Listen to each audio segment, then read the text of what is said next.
Bonjour chers amis, en espérant que vous démarrez très bien votre semaine, voici présenté pour vous le Flash Info du jour. Les suppléants des députés du parti Union Progressiste Le Renouveau UP Le Renouveau ont un rôle prépondérant à jouer dans l'enracinement du parti. C'est la quintessence du message porté aux 53 suppléants des députés élus de la plus grande formation politique du Bénin pour le compte de la 9e législature. C'était au cours d'une réunion des 10 suppléants avec la haute direction politique de l'UP Le Renouveau jeudi 17 août 2023. Pour le 6e marché en Afrique, Chop Life Gaming s'installe en Côte d'Ivoire. L'opérateur de franchise de jeux le plus important de l'Afrique, Chop Life Gaming, s'installe en Côte d'Ivoire avec l'obtention de son agrément. Dans le département du Koufo, un réseau de braqueurs a été démantelé à Toviklen.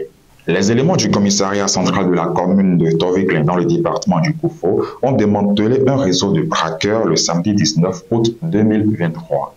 Au terme de l'opération, les forces de l'ordre ont arrêté 3 malfrats.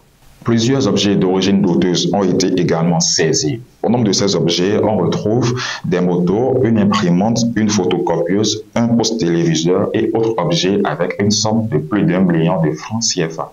Du côté de la commune d'Abomey-Calavi, au cours d'une opération menée dans la dite commune, 2 cybercriminels sont tombés dans les mailles de l'Office central de répression de la cybercriminalité, OCRC, le vendredi 18 août 2023. Selon nos informations, le premier cybercriminel qui a été interpellé à Abomey-Calavi a soutiré près de 45 millions de francs CFA à une dame d'origine finlandaise.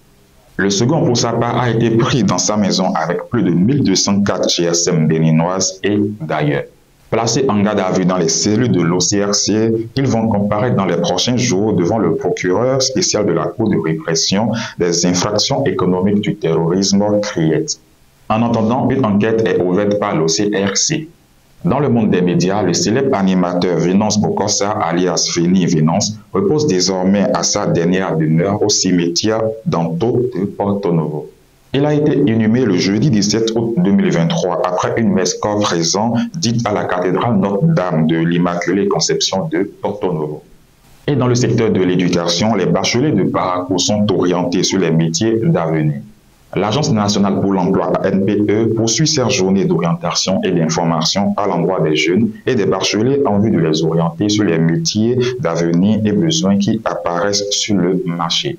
Après Abomey, c'est à Parakou que la délégation de la NPE a posé ses valises le vendredi 18 août 2023. Hors de nos frontières au Niger, une transition de 3 ans a été décrétée par les putschistes.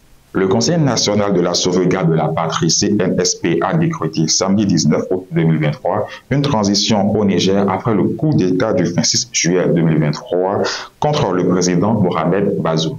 Ceci étant, la junte compte rester au pouvoir pour au plus 3 ans. Les putschistes ont annoncé une transition qui ne va pas excéder 3 années. Dans un discours à la nation samedi 19 août 2023, le président du Conseil national de la sauvegarde de la patrie CNSP, le général Abdourahmane Tiani, a décrété après le coup d'État du 26 juillet 2023 contre le président Mohamed Bazoum. Et c'est tout pour le point de l'actualité de cette journée. Merci de nous avoir suivis et très bonne semaine à vous.